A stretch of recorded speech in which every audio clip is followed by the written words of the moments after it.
Demam video games tidak hanya dirasakan masyarakat global, tetapi juga telah sampai di Indonesia. Asia Tenggara menjadi kawasan dengan gamers aktif yang cukup tinggi jumlahnya. Bersama Filipina dan Vietnam, Indonesia mendominasi daftar negara dengan proporsi gamers terbanyak di dunia. Dan data dari Kementerian Komunikasi dan Digital pada tahun 2022 ada sebanyak 174,1 juta pemain game di Indonesia. Luar biasa ya, dan diperkirakan pada tahun 2025 ini akan naik mencapai 192,1 juta orang. Bayangkan kita penduduknya hanya 275 juta ya. Jadi tingginya angka ini menunjukkan masifnya pasar video games di tanah air yang jika dimanfaatkan dengan tepat tentu saja bisa menjadi peluang bisnis yang menjanjikan. Nah, bagaimana pertumbuhan industri games di Indonesia hingga menjadi salah satu cabang olahraga? Insight akan membahasnya bersama saya, Desi Anwar.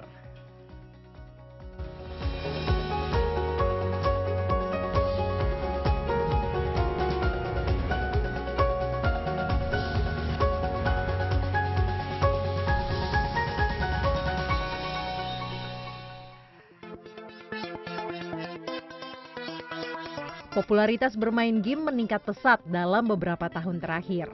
Menurut riset Modern Intelligence, Indonesia memiliki kontribusi sebesar 35% di pasar gaming Asia Tenggara pada tahun 2024. Populasi anak muda Indonesia yang besar serta kemudahan akses gawai dan internet membuat game semakin diminati. Di survei yang berbeda oleh Omnicom Media Group Asia Pacific, tercatat sekitar 96% pemain game Indonesia memilih menghabiskan waktunya dengan bermain di gawai seluler. Tren ini juga menyorot perhatian kepada e-sports, sebuah ajang yang mempertandingkan pemain-pemain game yang bergenre kompetitif seperti multiplayer online battle arena, first person shooting, fighting, hingga battle royale.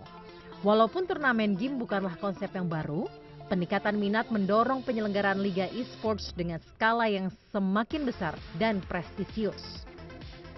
Perkembangan pesat ini tentu saja membuka berbagai kesempatan baru, mulai dari membuka lapangan kerja, menjadikan atlet e-sports sebagai prospek karir yang menjanjikan, hingga membawa nama dan prestasi Indonesia ke kancah internasional. Dunia e-sports terus berkembang pesat dalam beberapa tahun terakhir ini. Dari sekedar sarana hiburan, e-sports kini menjadi industri besar yang diakui sebagai cabang olahraga resmi di ajang internasional. Nah, e-sports diyakini memiliki potensi dan juga peluang prestasi, sekaligus mendorong industri kreatif. Untuk membahas lebih mendalam mengenai industri dan ekosistem e-sports di Indonesia, bersama saya di studio telah hadir seorang e-sports industry leader yang juga aktif di PBSI atau Pengurus Besar E-sports Indonesia, Debra Immanuela. Halo Debra, apa kabar? Hai Mbak, apa kabar? Baik, aku baik banget. Iya, dan ini coba, ini seragam untuk e-sports atau memang it's your style? Gamer style. Gamer Ya. style. Kalau kemarin kan ketemunya pakai kebaya kan. Iya. Nah, kalau Tapi sekarang ini cocok sekali saya beda. lihat ini. Iya. Dan mungkin saya perkenalkan sedikit ya Debra, karena ini karirnya walaupun kelihatannya masih sangat muda ya, sudah cukup banyak. SVP atau Senior Vice President Unipin. Nah, Ya. Unipin ini ada top up gaming platform, Ya. jadi sekaligus EO dan gaming media. Iya, betul. Dan Debra juga founder dari Lunanera, Ya. itu komunitas gamer perempuan, dan kepala bidang komunikasi PBESI, Iya. Federasi E-sports Indonesia. Indonesia. Jadi ini luar biasa ya, sekarang sudah resmi menjadi Resmi. bagian dari cabang olahraga. Betul. Ya. Coba kita bicara mengenai gaming Ya. dan e-sport itu sendiri. Terus terang ini saya sangat awam. Iya. Saya terakhir, tapi saya ingat waktu awal tahun mungkin di 90-an atau 2000 ya, saya pernah itu punya namanya Nintendo. Oh iya. Dan ini juga PlayStation 1 waktu Iya, itu. iya, iya. Saya suka main atau Mortal Kombat, Iya. Tekken, Tekken. dan juga mungkin games yang lain lebih yang bukan tembak-tembakan tapi ada adventure-nya seperti Lara Croft misalnya. Oh iya iya iya Nah, iya. Mungkin bisa cerita sedikit mengenai yang namanya gaming, video game, yang anak-anak sekarang Seru banget ya. keseruan, kecanduan, ya. Dan e-sports itu sendiri, apa Oke. korelasinya, apa perbedaannya? Oke, itu tadi kalau Mbak Desi sebutin Tekken, itu sekarang Tekken udah jadi salah satu cabur. Jadi Tekken kalau jadi salah satu ya cabur? kalau dulu Mbak Desi mendalami, mungkin sekarang sudah menjadi Wah, atlet sudah atlet jadi. Tekken. Iya, iya itu menjadi salah satu Iya. cabur. Oke, nah ini sebenarnya ada salah satu hal yang menarik dan juga informasi menarik yang sebenarnya banyak orang tuh masih salah kaprah antara e-sports dan gaming, disangka sama gitu. Padahal sebenarnya e-sports itu merupakan satu bagian kecil dari industri gaming. Karena industri gaming itu gede banget, Mbak. Banyak Itu nilainya sekali ya. lebih dari value-nya itu lebih dari 40 triliun Ini di seluruh Indonesia dunia. sendiri. Di Indonesia sendiri. aja, Mbak. 40 triliun rupiah Iya, industri gaming. iya, Itu betul. dari mana? Dan itu mana juga saja? sudah dikonfirmasi dari tahun lalu juga oleh dulu Pak Sandiaga Uno ya, waktu itu juga udah sempat bilang bahwa memang value dari industri ini tuh lebih dari 40 triliun. 40 triliun hanya di Indonesia. Hanya di Indonesia Belum secara saja. global. Belum secara Tapi global. dari mana sumber-sumbernya dan games apa saja Nah, yang menjadi ini sumber dari oke. angka tinggi? Jadi sayangnya 40 triliun itu kebanyakan tuh larinya tuh ke luar negeri. Kenapa? Karena game-game populer yang di Indonesia itu kebanyakan adalah game-game yang dibuat oleh negara-negara lain. Oh, jadi license-nya luar negeri. Yes. Contohnya apa? Contohnya yang populer banget sekarang deh, Mobile Legends. Itu kan publishernya Moonton Shanghai. Jadi semua pendapatan penghasilan si Mobile Legends ini larinya udah pasti ke Shanghai. Bener nggak sih, Mbak? Iya, ke China jadi. Iya, China. Tekken, Jepang. Jepang. Iya kan? Kita kalau mau sebut semua game kayaknya hampir semua game populer tuh dari luar. Nah, Gitu. ini tapi angkanya ini didapatkan tuh dari mana? Dari ketika untuk membayar license-nya atau dari hasil Oh itu games banyak banget. sendiri? Kalau kita bicara industri gaming kan itu banyak banget ya. Salah satu contohnya ya itu Unipin kan top up platform kan. Kita membantu untuk gamers-gamers bisa top up. Mbak itu dari top up aja ya. Satu anak itu tuh bisa top up game itu mungkin kalau ada event gitu ya. Mungkin bisa beli skin tuh bisa sampai ratusan sampai jutaan. Oke, ini skin, ini sudah Ini cuma skin doang. jargon Nah, gamer skin, nih. iya, skin tuh jadi kayak ini saya agak-agak boomer loh. Nah, dalam hal ini. skin tuh jadi kayak kalau misalnya main game, itu dia mau beli kostum. Nah, mau beli kostum di dalam game deh. Itu bisa ngabisin ratusan ribu sampai jutaan. Wow. Ya, itu baru satu cara monetize ya. Terus tadi jual license, jual game. Terus belum lagi bikin gamenya sendiri. Terus kalau kita mau lihat dari content creatornya sendiri, kayak misalnya YouTuber. Nah, YouTuber gaming itu income-nya gede banget. Ada salah satu YouTuber sekarang, YouTuber gaming ya, dia jual membership itu hanya dari membership aja income dia bersih ya 1 miliar. Wow. 1 bulan. Itu baru satu orang, Mbak. Jadi kalau Luar kita mau biasa. perpanjang, Jadi buat apa kerja di kantor Nah, itu. kalau bisa berbisnis lewat menjadi gamer? nah ya? itu dia. Jadi potensinya tuh banyak banget. 1 miliar ya, itu dari subscription. Only subscription. Belum mungkin dari iklan yang masuk Belum, karena belum. eyeball Yes. dan lain sebagainya. Yes, betul. Betul. Jadi masif banget industrinya. Kalau mau dipecah dari 40 triliun itu mah banyak banget, Mbak. Nah, Itu ini baru itu contoh tapi, kecil. tadi Deborah mengatakan ini rata-rata kan luar negeri ya. Ada nggak Ya. game yang produksi Indonesia dan juga yang populer dan bisa dimonetize di sini, tapi apakah juga dimonetize oleh dunia global? Ada. Nah, jadi di Indonesia ini ya lucunya memang game-game lokal tuh banyak kan populernya justru di luar negeri. Kayak misalnya kita ada dari namanya Coral Island. Itu PC game dan itu populernya malah di luar negeri. Terus yang baru keluar juga ada Space of the Outbounds, itu juga baru banget keluar dan populernya justru di luar negeri. Mungkin karena lebih kayak gini sih Mbak, kalau di Indonesia itu kan gamer-gamer populernya tuh lebih menggunakan mobile phone. Yep. Nah kalau di luar negeri itu kan PC, Mereka lebih lebih pakai suka monitor ya. ya PC monitor yang besar. PC, konsol gitu kan, karena kan harganya juga Harganya lebih lebih mahal ya. Jadi ekonomi suatu negara tuh juga menentukan permainan apa yang akan populer di negaranya sendiri sih. Wow, luar Gitu. biasa. Kalau Deborah sendiri, ya paling favoritnya apa gamenya? Aku dua-duanya sih, aku sih semua game Mbak kalau aku, karena aku memang dari kecil kan udah gamer ya, jadi dari umur 4 tahun tuh aku kan memang udah main game Dari 4 dulu. tahun? Dari 4 Mulai tahun. pegang gadget? mulai main PC, main pad-pad itu main PlayStation 1 dari Nintendo juga. Jadi udah dari dulu emang udah gamer banget sih gitu. Aku malah justru belajar bahasa Inggris dan belajar bersosialisasi itu dari game. Wow, dari umur 4 tahun ya? Dari 4 tahun. Dibolehin ya? Didukung Diboleh, ya tapi ada screen time kalau dulu Itu kan. rata-rata berapa lama itu menghabiskan waktu? Atau Wah, kecil? kalau masih kecil sih dulu aku inget sih cuma boleh kayak main 2 jam doang satu hari. Itu juga kalau misalnya udah menyelesaikan tugas-tugas. Jadi orang tua saya lumayan disiplin sih. Jadi harus mengerjakan apa baru boleh. Kalau misalnya nilainya jelek itu disimpan di Nggak kabelnya boleh, diambil. ya. Tapi nilai sekolahnya bagus terus ya? Bagus terus, bagus terus. Nah itu berapa dari usia 4 tahun sampai sekarang, Iya. ini frekuensinya kan semakin bertambah ya Iya. tentu saja. Tapi kalau sekarang enggak dong, Mbak. Karena, Iya, karena udah sebelum- kerja, justru ketika saya ada di industrinya, itu frekuensi bermain malah berkurang, Mbak. Karena ngurusin industrinya. Nah, Gitu. itu balik lagi perbedaan antara Yes. gaming sama e-sportnya Iya. itu sendiri. Jadi e-sportnya itu apa? Ini kan bagian kecil dari Bagian kecil. gaming industry, Yes.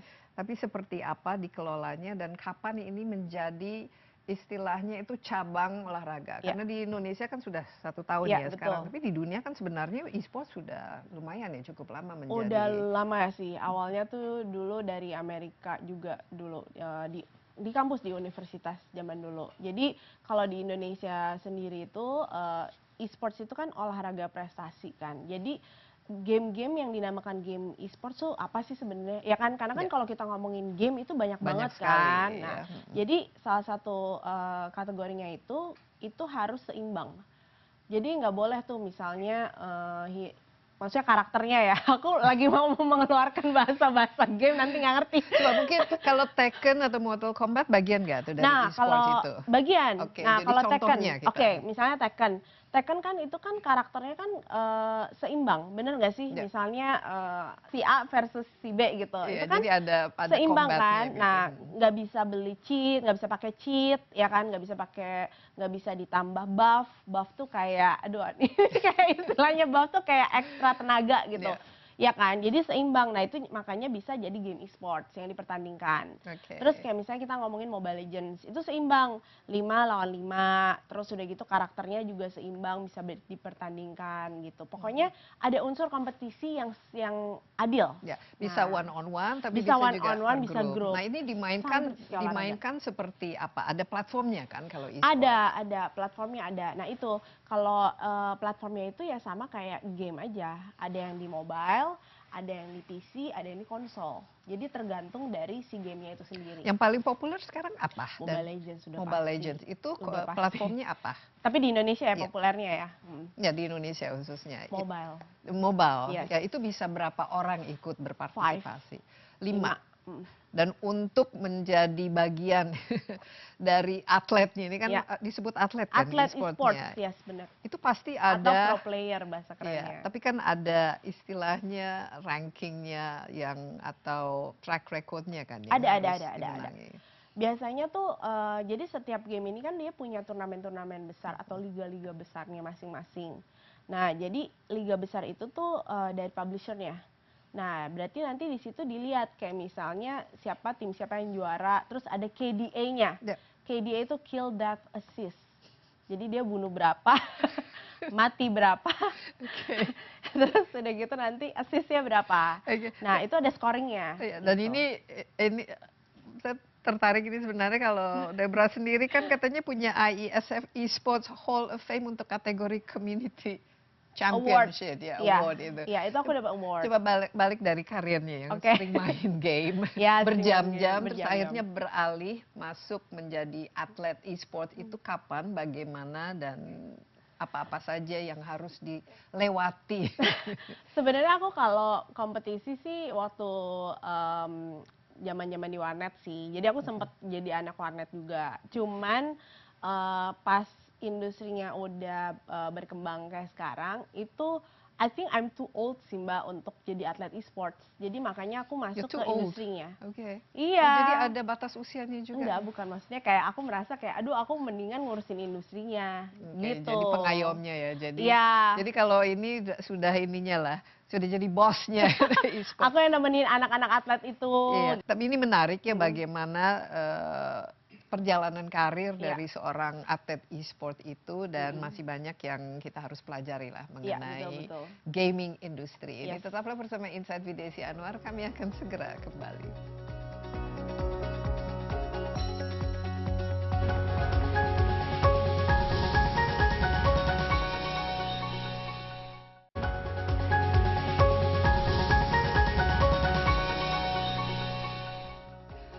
Kembali bersama Insight with Desi Anwar, saya ditemani Debra Immanuela, Esports Industry Leader, juga aktif di PBSI atau Pengurus Besar Esports seluruh Indonesia, dan sekarang kan jadi kepala bidang komunikasinya Yes, dari betul. PBSI itu Betul. sendiri.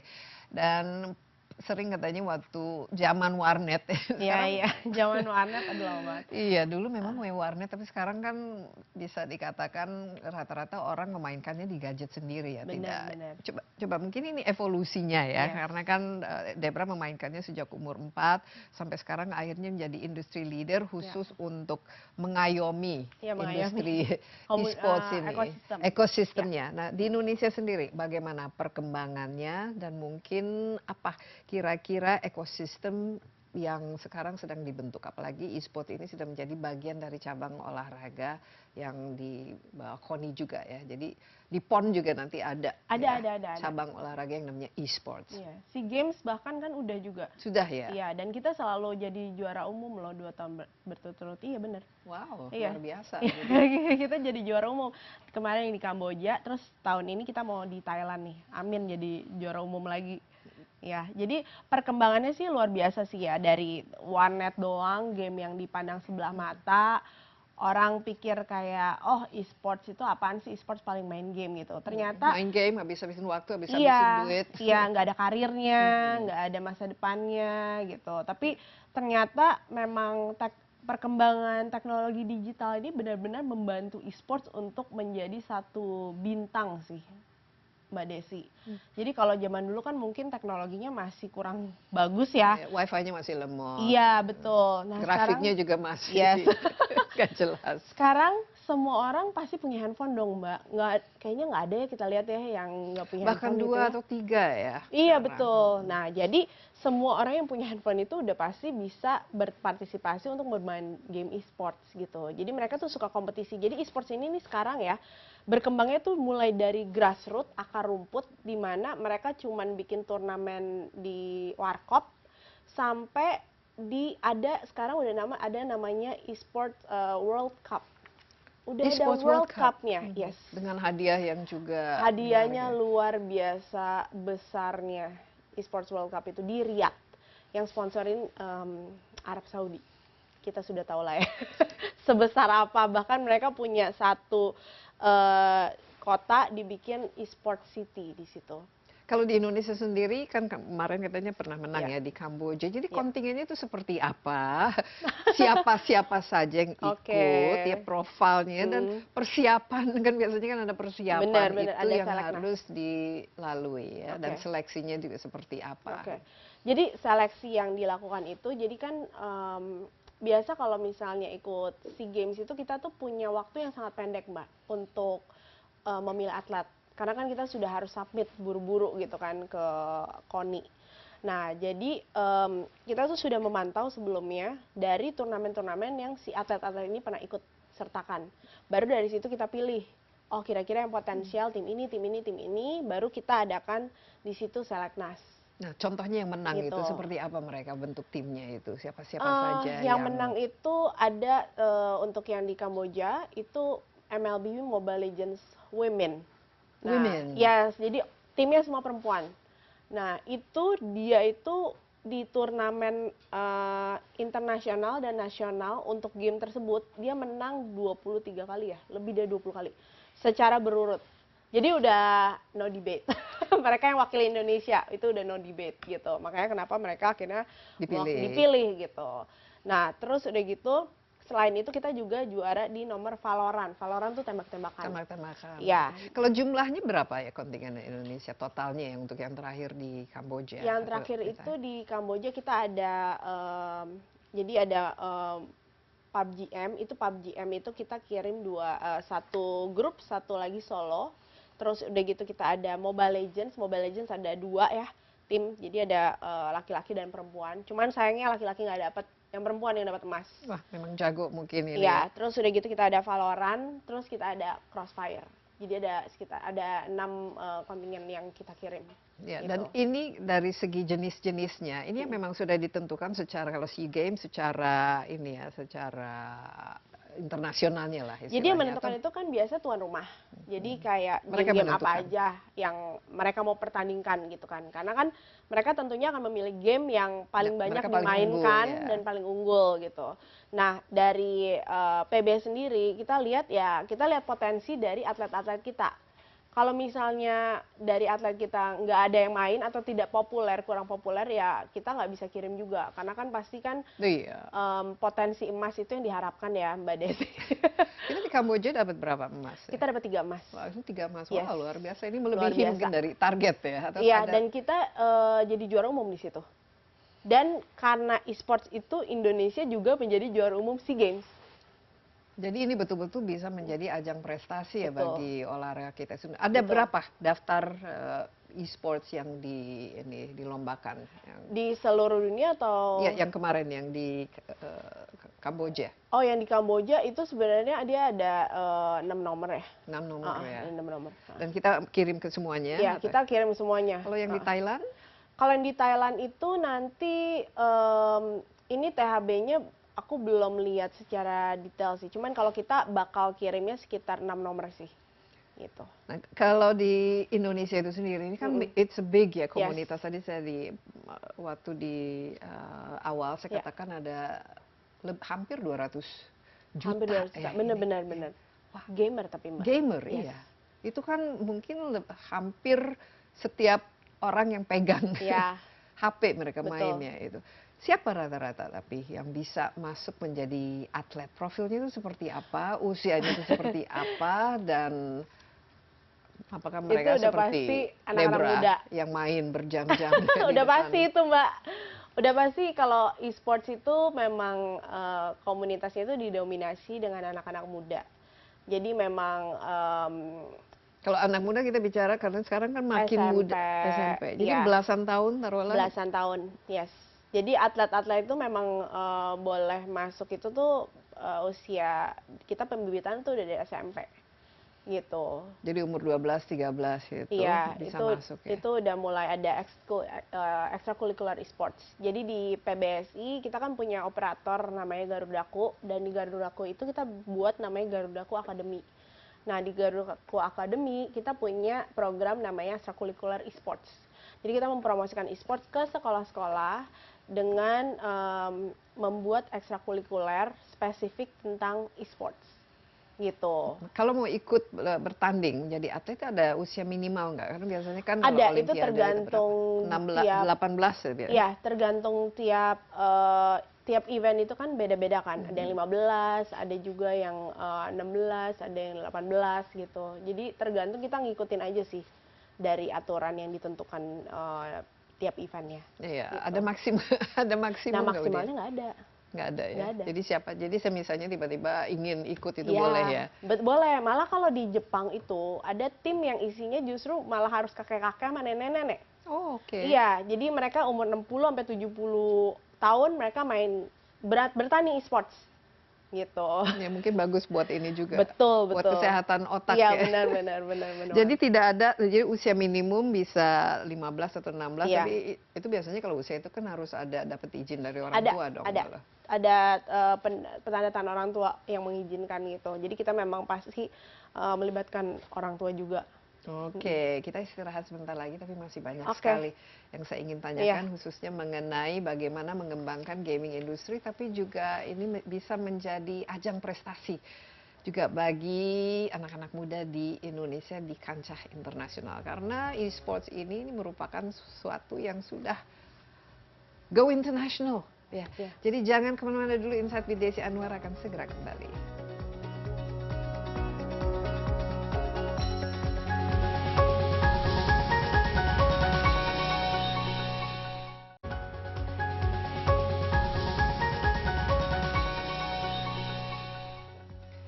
Kembali bersama Insight with Desi Anwar, saya ditemani Debra Emanuela, e-sports industry leader, aktif di PBSI atau pengurus besar e-sports Indonesia. Dan sebenarnya PBSI ini sudah sejak tahun 2020 ya? Ya, resminya, betul. Ini agak-agak masa COVID ya, jadi Betul. memang kita kebanyakan saat itu mau tidak mau jadi sangat tergantung kepada yang berkaitan teknologi digital, kita meetingnya aja lewat Zoom, kalau kerja juga work from home, jadi kelihatannya ekosistemnya itu dan juga semangatnya itu tumbuh ya ketika peran internet atau peran teknologi digital itu meningkat. Nah, Debra sendiri, apa kira-kira yang ingin ya merupakan visi misi yang perlu dicapai ya dengan adanya PBSI ini, khususnya untuk memajukan industri e-sports? Tentunya yang paling penting itu adalah bagaimana kita bisa mengembangkan ekosistem e-sports itu dengan sebaik-baiknya, mulai dari grassroots, mulai dari akar rumput sampai ke tingkat internasional.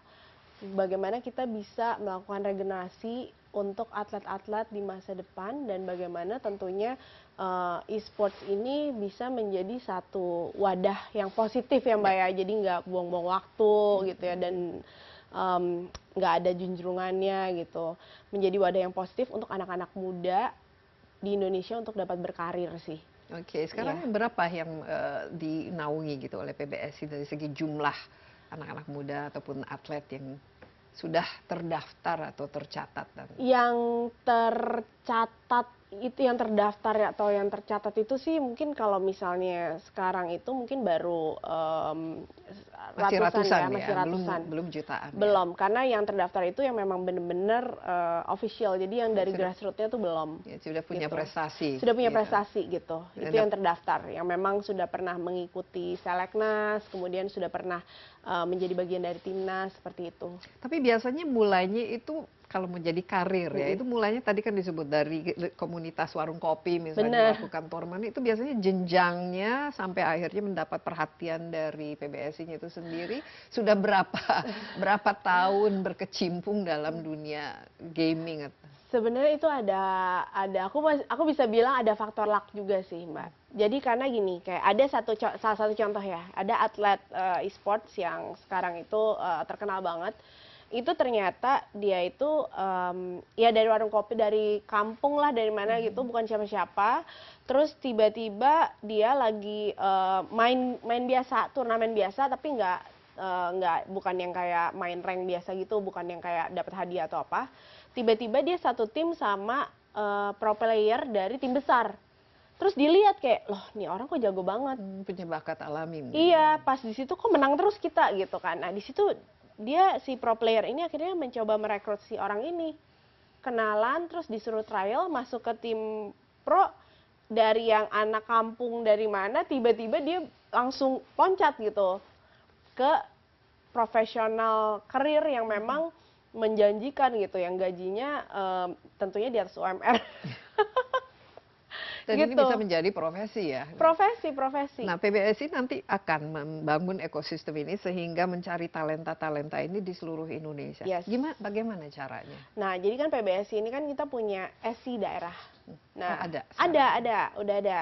Jadi di semua provinsi itu kita ada SI, perwakilan SI, bahkan di kabupaten kita ada SI kabupaten juga. Nah, jadi dari situ tuh kita bisa membantu, mereka itu bisa membantu untuk menjaring talenta-talenta muda, apalagi kan sudah ada di PON juga kan. Nah, jadi PON ini juga bisa menjadi satu sarana untuk membantu PBSI menjaring atlet-atlet gitu. Tapi ini kan harus ada, biasanya kan untuk atlet ada pembinaan ya, ada istilahnya fasilitas, pelatnas, ya pelatnas iya. dan lain. Ini bagaimana khusus untuk e-sports ini cara membinanya Oh. dan juga ini kan banyak sekali Iya. cabang-cabangnya Iya. kan misalnya kalau taruhlah saya ingat hanya Tekken saja. Iya. Kita kan tahu misalnya ada yang berantem-berantem atau yang tembak-tembak. Ini kan beda Bener. beda talent Bener, ya, beda skill. bener. Ini bagaimana caranya? Makanya kita rekrut coachnya juga beda-beda. Dari Jadi mana coachnya? coachnya itu biasa memang mereka itu punya pengalaman di tim-tim besar gitu. Dan mereka biasa juga ada yang mantan atlet pro gitu. Jadi kita rekrut coach yang spesifik. Jadi coach itu juga ada beberapa macam. Ada coach yang teknis, ada juga coach mental, ada coach fisik. Jadi di pelatnas itu mungkin kalau orang pikir kayak e-sport main game doang, salah. Mereka harus lari pagi, mereka harus jadi harus nge-gym. ada fisiknya. Ada harus, karena kalau kita ngomongin olahraga kan tentunya itu harus sinkron ya antara fisiknya juga kan harus sehat. Karena kalau misalnya kita bertanding nih Mbak Desi ya, kadang kita nggak tahu loh kita dapat misalnya kalau misalnya kita harus tanding 4 jam berturut-turut. Misalnya kita harus lawan, abis kita menang, lawan tim lagi, itu bisa dari pagi sampai malam. Itu kan fisik kita harus kuat kan? Makanya kenapa harus ada latihan fisik juga, supaya ketika ada momen-momen seperti itu, mereka tuh kuat gitu loh. Karena kalau enggak, sekarang kan kita udah mulai ke internasional kan bertandingnya. Kita kan juga harus bisa adaptasi terhadap suhu ya kan yang ada di negara-negara sendiri tersebut. Kalau misalnya kita lemah tiba-tiba dipilek gitu kan, tiba-tiba demam gitu, wah itu gawat gitu. Makanya kenapa fisik itu penting banget gitu. Itu yang orang pikir kayak main e-sports game doang gitu kan. Enggak, mereka harus latihan. Oke, jadi kalau kita bicara mengenai keterampilan, Yes. ya terus terang kan misalnya kalau kita atlet bulu tangkis Yeah. atau tenis atau lari kan sudah tahu kan Yeah. apa kira yang harus dilatih. Nah khusus untuk e-sport ini, keterampilan utama yang harus dimiliki itu sebenarnya apa sih dan bagaimana cara melatihnya? Gitu. Kalau misalnya ya harus fit dan lain sebagainya, memang harus bisa duduk berjam-jam gitu. Tapi keterampilan untuk menjadi atlet profesional itu seperti apa? Strategic thinking. Strategic thinking. Yes. Jadi contohnya? Contoh, karena di e-sports itu ketika kita memencet tombol, itu tuh kita benar-benar harus presisi. Kita harus benar-benar mengambil keputusan dalam sepersekian detik gitu. Jadi misalnya ada musuh di sini, kita udah harus bisa tahu nih, kita harus pencet skill yang mana gitu loh Mbak. Jadi kita harus, pemikiran itu harus strategik. Makanya yang harus dilatih itu ya dari kemampuan kita untuk berpikir gitu. Jadi di situ juga kita ada latihan-latihannya juga, gimana caranya mengambil keputusan yang tepat ketika misalnya lagi ada situasi A seperti ini, situasi B seperti ini gitu. Itu penting banget sih. Itu yang diperlukan jam terbang kan misalnya? Jam terbang, bener. Kalau Deborah sendiri misalnya memang bagaimana melatihnya itu karena menguasai gamenya dan sering memainkannya.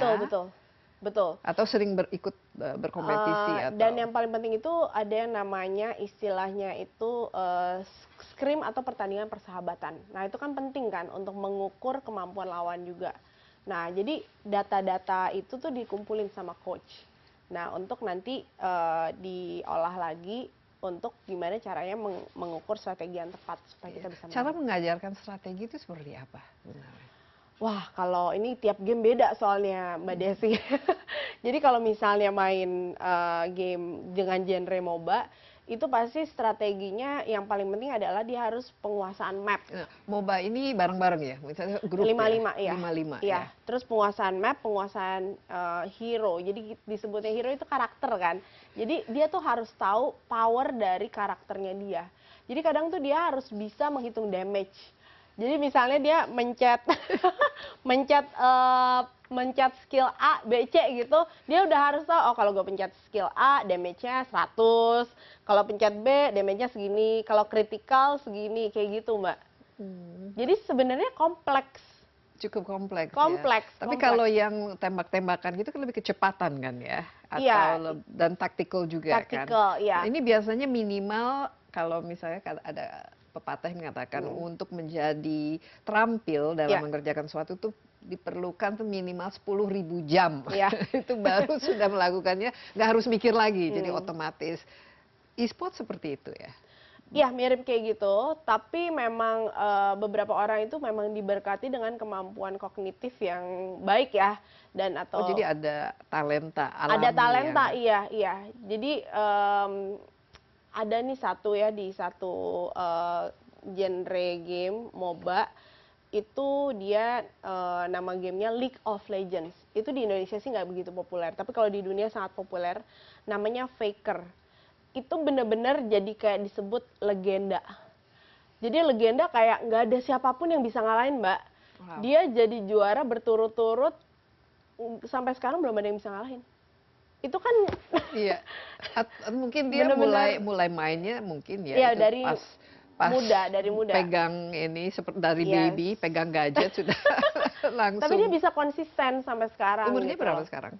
Umurnya tuh masih muda 20-an loh, not Iya, even jadi dia 30 digital loh. native ya. Iya, Mungkin digital lahir native. sudah dalam ya masuk ke Iya. dalam ini dunia Iya, gaming benar, itu. benar. Kita Prodigy kita sebutnya. prodigy Iya, ya. prodigy. Jadi ada talenta yang luar biasa. Wow. Kita istirahat sebentar, Iya, Debra, oke. tapi kita akan lanjutkan setelah yang berikut ini. Tetaplah Oke. bersama Insight with Desi Anwar.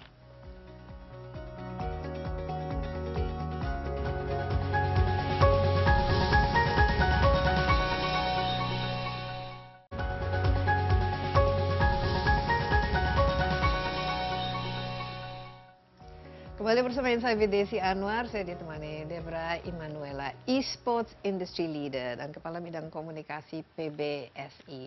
Dan esports ini sudah menjadi istilahnya cabang olahraga yang sebenarnya global ya, ada olimpiadanya. Ada Jadi olimpiadanya. Indonesia sendiri juga sudah Ya. ikut di berbagai negara, termasuk tadi Ya. disebut di Kamboja sudah, di Riyadh sudah, di Rumania, Thailand Vietnam, juga, ya. Vietnam dan Indonesia juga sempat jadi tuan rumah Yes, ya.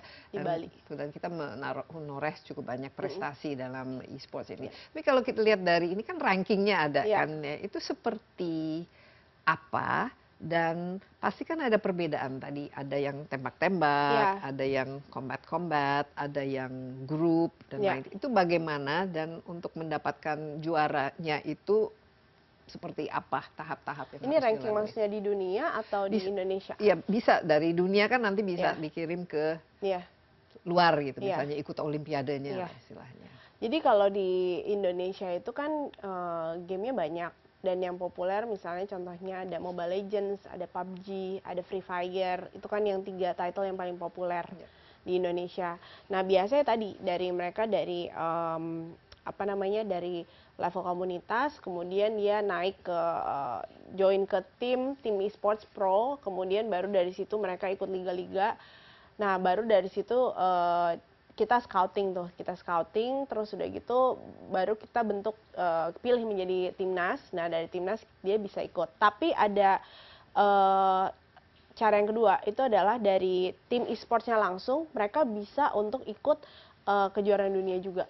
Nah, Gitu. kalau kita bicara mengenai ikut, ini kan permainannya kan semuanya kan online. Online. Istilahnya kan kalau online seperti kita work from home kan Ya. kita nggak harus ke kantor untuk Ya. mainnya. Apakah memang ada tempat yang khusus Ada.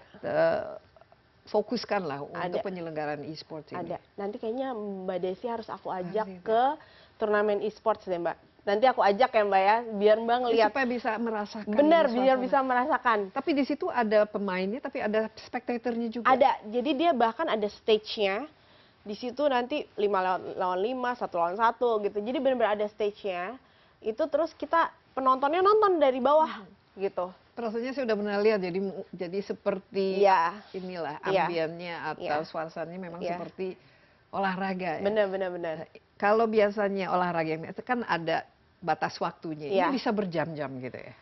Bisa berjam-jam. Karena kan dalam satu hari itu biasa tuh bisa ada lebih dari 2 match pertandingan ya. Jadi misalnya tim A lawan tim B, nanti tim C lawan tim D, tim E lawan tim F gitu. Nanti kalau ini menang lawan yang ini lagi gitu. Jadi bisa berbagai macam tim gitu loh. Iya, dan ini hadiahnya kan kalau biasanya kalau orang menang Wimbledon lah kalau tenis Iya. gitu atau ya Thomas Cup atau ini kan ada hadiahnya juga Iya, ya. iya, Ini benar. bisa berapa didapat gitu. Itu tergantung tiap gamenya sih. Tapi kalau Yang paling kayak lukratif Mobile atau yang Legends, paling yang paling lukratif tuh pernah game Dota. itu namanya The International, itu prize poolnya sampai 18 juta US dollar. Oh wow. Iya, itu yang lukratif banget ya. Tapi kalau di Indonesia Mobile Berapa paling Legends, tinggi? kalau MPL itu yang paling tinggi, MPL itu sekitar 5 miliar lah per seasonnya.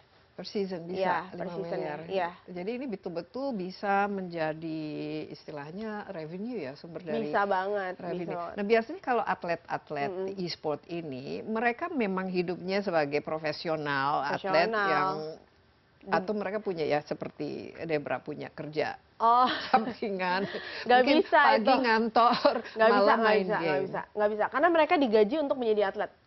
Mereka digaji untuk latihan. Jadi aku tuh suka bilang ke anak-anak komunitas yang misalnya cita-citanya jadi atlet e-sports, kan mereka seneng main gitu kan, suka-suka main, kadang kayak ya udah nanti mainnya gamenya ganti-ganti gitu kan. Aku bilang, kamu kalau jadi atlet e-sports, kamu harus profesional karena kamu digaji 8 jam satu hari, kamu harus main gamenya ya itu aja. Oh, Kamu jadi nggak bisa. biasanya satu atlet harus idealnya hanya satu jenis. Satu jenis ya sebenarnya. Jadi dia main, Mbak bayangin aja bosannya setengah mati ya. Ada satu atlet yang main itu bisa sampai bertahun-tahun, udah gamenya itu doang, nggak bisa pindah-pindah game yang lain gitu. Oke, itu apa serunya kan? Justru kan Iya, kalau- sama kayak atlet bola kan, suruh main bola terus kan, sama bertahun-tahun. Ya, tapi Persis kan kayak gitu. ya, tapi kan beda lah istilahnya ininya. Tapi ini kan Main. harus hanya itu saja dan Benar-benar harus mesinnya fokus. itu harus fokus itu fokus. sendiri. Iya. Nah, sekarang dari segi konsolnya ya, platformnya itu diberikan juga. Ini bagian dari fasilitas gitu. Kalau ya. sama tim e-sportsnya dikasih, mereka dapat konsolnya masing-masing. Jadi kalau misalnya menggunakan handphone, ya mereka di-provide handphone. Kalau pakai PC, mereka juga di-provide. Nah, tadi yang ada Legend itu, yang Faker itu, yang dia dari Korea. Dari mana? Dari Korea. Iya. Itu bisa saking tidak pernah ada orang yang bisa mengalahkan, Iya, dia bisa dia- dapat berapa itu? Dia net worth-nya sekarang udah 50 juta US dollar. Net worth-nya Net worth-nya 50 juta. Iya. Hanya dari gaming, Hanya dari gaming doang. dari menang. Yes, Itu harus bertanding berapa kali itu Dia dalam udah 4 satu kali tahun? juara dunia.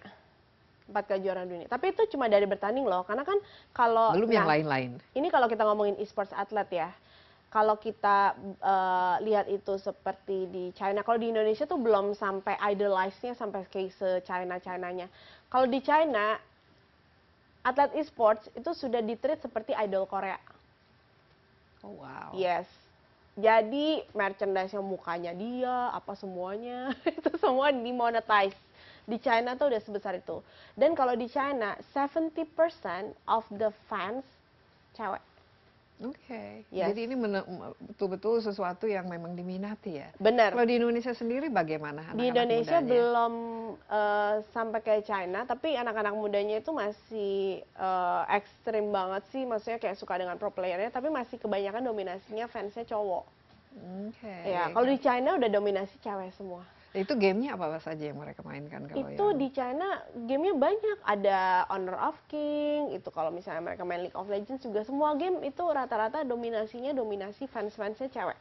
Nah, ini kan industri ini ya, suatu industri ya Ya. sekarang gaming dan e-sports ini.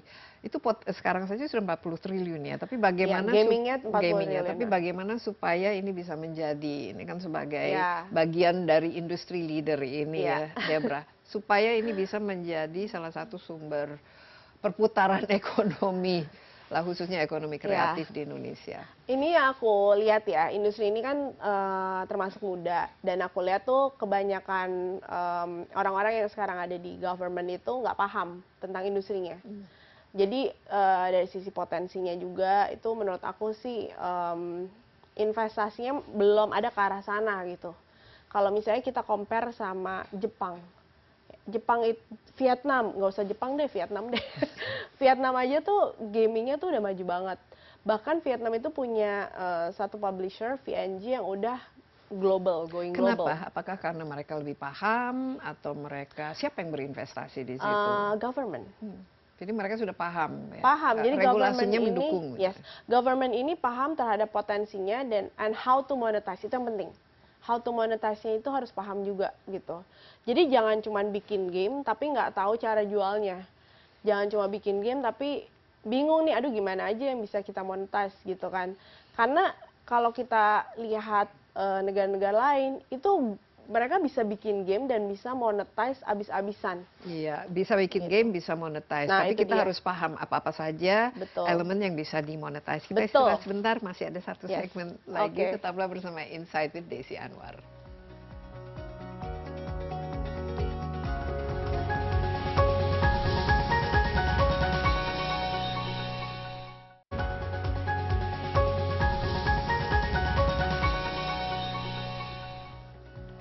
Kembali bersama Insight with Desi Anwar, saya masih ditemani Debra Immanuela. Ini seorang leader dari industri e-sports dan juga kepala bidang komunikasi PBSI. Tadi kita berbicara sebenarnya industri ini potensi cuannya Banyak itu banget. sangat-sangat besar, Besar ya, banget. dan apalagi kalau betul-betul fokus dan menjadi profesional.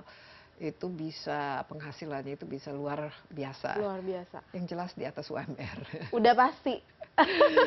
Dan bahkan ya bisa MM-an kalau menjadi YouTube star saja. Jadi betul-betul potensial. Tapi bagaimana caranya untuk memonetize, elemen-elemen mana yang bisa dimonetize, dan lebih penting lagi nih bagaimana pemerintah bisa membuat regulasi yang mendukung industri e-sports ini dan menciptakan iklim yang positif ya untuk pengembangannya. Ya. Sebenarnya yang paling penting kalau misalnya dilihat dari pemerintah itu kan kemarin juga udah ada Perpres percepatan game itu kan. Cuman kan belum tahu nih bakal seperti apa ya. Cuman menurut aku kalau misalnya memang benar-benar fokus dan benar-benar jalaninnya itu, jadi yang paling mereka butuhkan itu sebenarnya adalah satu investasi dan dua adalah bimbingan. Ya, investasinya untuk dari segi apa saja? Investasi udah pasti uang, udah pasti fast money untuk bisa membuat si game itu.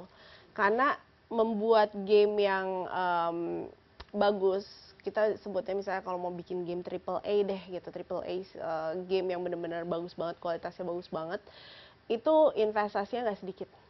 Dan Indonesia sudah membuktikan sebenarnya bisa kan, Sebetulnya banyak talenta bisa. yang bisa Ya, menciptakan betul, game. betul. Nah, terus PR-nya itu adalah gimana dari sisi publishing-nya itu bisa membantu untuk memonetize si gamenya ini. Oke, Gitu. contoh monetize yang paling laku lah, istilahnya paling gampang, apa-apa saja. Paling gampang sebenarnya jualan barang-barang di dalam in-game-nya, Mbak, itu udah paling Itu gampang ya? banget. Itu yang memang harus spendingnya anak-anak Mbak, main itu. nih ya aku kasih tahu, ada satu game namanya Ragnarok Online. Itu satu orang, itu aku pernah ketemu ada orang yang ngabisin uang sampai 1 miliar. Hanya untuk beli perintil-perintilan. Di dalam game. Di dalam game Yes. itu. Wah, itu mudah-mudahan bukan uang orang tuanya. Nah ini. Yang main banyak kan juga, biasa kalau spender-spender gede, itu biasanya memang udah stable. Biasanya mereka punya jadi punya bisnis. income sendiri. Ini waktu kita balik ke ini kan gaming, Iya. ya. Biasanya bukan sesuatu yang didorong oleh orang tua, ya. Betul. Menghabiskan banyak waktu, Betul. belum lagi nanti ya kredit cardnya bisa jebol. Nah, iya kalau top up. Ya, top up. Jadi negatifnya itu kan banyak ya, Ya. kecanduan, nanti mungkin ya makan juga tidak terlalu Ya. dipentingkan, dan juga olahraga, istilahnya menghirup udara. Ini banyak lah yang menjadi kekhawatiran. Bagaimana Debra sendiri melihatnya supaya tidak masuk ke yang ranah negatif itu sendiri? Makanya itu kalau dari PBSI kita kan bikin yang namanya Garuda Academy. Yang tadi selain itu ekstrakurikuler, kita juga sering roadshow ke kampus-kampus untuk mengedukasi komunitas, mengedukasi masyarakat juga, anak-anak kampus tentang potensi karir dan juga do's and don'ts-nya untuk menjadi profesional atlet itu seperti apa. Don'ts-nya dulu berapa? Kalau Top 3 don'ts. Iya, kalau don'ts-nya itu pasti kita nggak bisa main terus-terusan dan neglect pendidikan. Gitu, karena pendidikan tetap nomor satu. Ya. Pendidikan itu tetap nomor satu. Ini ada satu atlet Mobile Legends females itu juara dunia. Dia itu cum laude loh, Mbak. Oke, jadi di sekolahnya ada berprestasi. Yes. Nah, ini dia yang menarik juga nih.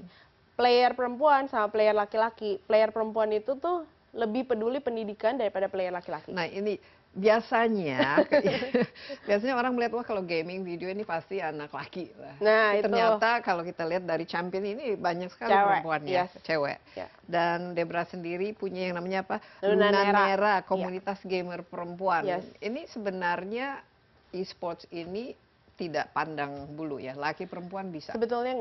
Sebetulnya nggak pandang bulu, laki-laki perempuan bisa. Jadi e-sports itu sebenarnya adalah satu-satunya olahraga yang kita bilang, kalau misalnya mau dibilang olahraga prestasi, yang sebenarnya harusnya tuh tidak ada pemisahan gender. Tapi sekarang bagaimana secara realita? Secara realita masih ketinggalan karena dari sisi skillnya tadi, biasanya pro player kayak misalnya Mobile Legends deh, biasanya tuh mereka tuh udah punya pengalaman untuk bermain game-game yang hampir sama, kayak misalnya mereka dulunya main Dota. Nah, sedangkan perempuan biasanya pertama kali main ya Mobile Legends. Jadi mereka tuh nggak ada experience di situ. Dan juga banyaknya ada, kalau dulu ya misalnya tim perempuan nih mau cari latihan tanding, itu susah banget, Mbak. Karena tim cowok tuh kayak, lawan cewek, males gitu. Jadi kalau online itu kita nggak bisa anonymous ya. Biasanya kan kalau ada pemain bisa. cewek itu mereka langsung dibully atau Iya, sebenarnya bisa anonymous juga. Cuman kalau misalnya kita masuk ke profesional, itu tuh memang harus ada yang namanya latih tanding. Dan latih tanding itu kan udah pasti ketahuan gitu. Karena kita mau request secara spesifik gitu. Nah, kalau yang dibina oleh PBS ini rata-rata berapa persen laki, berapa persen perempuan jumlahnya? Kalau berapa persen untuk yang perempuan sekarang ini baru satu nomor sih yang memang kita bina ya sekarang ya, karena memang kebutuhannya juga baru satu nomor sekarang gitu yang populer. Ini beda ya kalau perempuan, kalau kita lihat misalnya berantem atau tembak-tembak kan kecenderungannya kan ini pasti anak laki yang lebih tertarik. Emang demikian atau Enggak. Perempuan juga? Perempuan juga. Kalau sebelumnya kita ada nomor perempuan kayak Counter Strike, itu juga kita bina juga. Tapi sekarang gamenya tuh di Indonesia nggak sepopuler dulu gitu. Jadi memang tergantung kepopuleran dari game itu sih. Ada tren-trennya. Ada tren-trennya itu ya. dia. Nah, Lunanera ini komunitas gamer perempuan siapa-siapa saja yang ikut? Banyak banget, dari yang profesional. Ini yang 2 orang pemenang ini yang aku bilang yang tadi cum laude itu, ada adik kakak namanya Chel sama Cini, dia juga bagian dari komunitas Lunanera, bahkan dia itu besarnya dari Lunanera juga, jadi itu salah satu anak didik aku. Iya. Gitu. Wow, luar biasa. Jadi masa depan untuk gamer e-sports ini sebenarnya cerah ya. Cerah. Mungkin untuk satu inilah ada tadi do's and don'ts-nya supaya kita memotivasi, karena memang kalau dilakukan dengan baik menjadi profesional ini bisa menjadi salah satu ajang prestasi juga. Betul. Ya. Apa kira-kira tips khususnya bagi yang ingin masuk ke dunia e-sports ini? Nggak boleh gampang nyerah sih, karena setiap orang tuh punya jalannya masing-masing. Jadi mungkin hari ini bukan waktunya kamu, tapi mungkin one day waktunya kamu. Yang penting coba terus, jangan pernah menyerah, karena jika kita percaya itu udah pasti Tuhan akan buka jalannya sih. Gitu. Dan ini olahraga yang nggak ada batas usianya ya? Tidak ada batas usianya, tidak ada batas usianya. Jadi memang ini kan memang e-sports ini adalah olahraga yang memang anak-anak muda ini sangat-sangat passionate ya. Tapi ya kadang ya banyak banget yang di tengah jalan putus asa gitu. Nah, kalau menurut aku ya kalau misalnya memang benar kalian memang serius dan ingin berkarir sih, banyak banget sih caranya. Gimana caranya kamu bisa engage di komunitas, masuk ke komunitas Discord, gimana caranya kamu mengekspos diri lewat sosial media. Sekarang kan gampang banget ya Mbak ya mau terkenal ya. Iya kan? Semua orang ingin. Iya, jadi tinggal seberapa mau gitu, seberapa keras caranya kita gitu. Iya, menyenangkan. Harus ini, berusaha. kalau e-sports. Sangat menyenangkan. Per hari sekarang masih berapa jam menghabiskan waktu main? Aduh, kadang malah nggak sempat main kalau aku, karena memang lumayan padat sih, gitu. Kalau kan, game favorit untuk main-main saja, untuk menghabiskan waktu? Sekarang, ya. aku lagi suka main Harvest Moon. Mbak tahu Harvest Moon nggak? Nggak tahu apa Nggak. itu. Harvest Moon itu game casual yang ya udah cuman nanam-nanam kayak gitu doang. Jadi it's not stressful. Karena kalau kita ngomong yang jualan-jualan atau nanam-nanam iya, gitu. karena kalau e-sports game itu kan is very stressful loh, very competitive. Jadi aku pasti main itu kalau main e-sports game udah pasti intens, ya kan? Sedangkan kan kita butuh kadang kan yang kayak Untuk soothing, relax, relax gitu. Jadi sekarang Jadi karena harvest moon. Oke, ya. nanti saya cek ya. Ya. Kalau saya masih ini Candy Crush aja belum lulus. Oke, sekali lagi Debra, terima kasih Terima banyak kasih dan banyak, terima kasih Mbak juga Desi. insight-nya mengedukasi kita bahwa ternyata ada yang namanya cabang olahraga itu e-sport. E-sport. Ini bisa menyenangkan ya karena kita semua sangat ya, tergantung pada gadget, tapi why not make it into a profession? Yes, Ya. betul. Yang penting kita lakukan dengan cara-cara positif, Iya. cara-cara sehat. Betul. Ya. Jangan terlalu menghabiskan banyak waktu. Iya, betul. Ya, dan Tahu kita diri. harus bisa tahu diri Iya. ya. Dan jangan menghabiskan terlalu banyak uang, apalagi kalau uang orang tua Bener, yang memainkan. bener jangan Iya. ya. Sekali lagi terima kasih banyak. Terima Ya kasih. demikian Insight with Desi Anwar kali ini. Jangan lupa Anda juga dapat menyaksikan tayangan ini di cnnindonesia.com dan juga di YouTube CNN Indonesia Insight with Desi Anwar. Sampai jumpa. Stay safe. Bye bye.